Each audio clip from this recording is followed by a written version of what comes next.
कोणत्या देवाचं करा?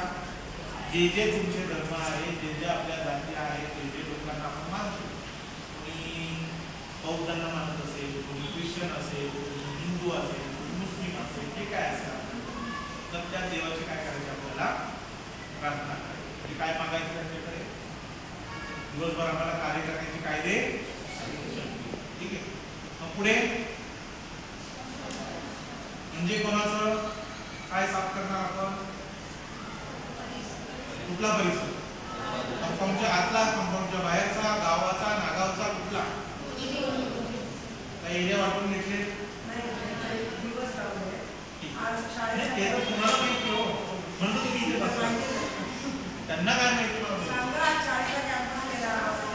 म्हणजे परिसर वाटतो. मला हे जाणून घ्यायचं, मला माहिती आहे प्लॅनिंग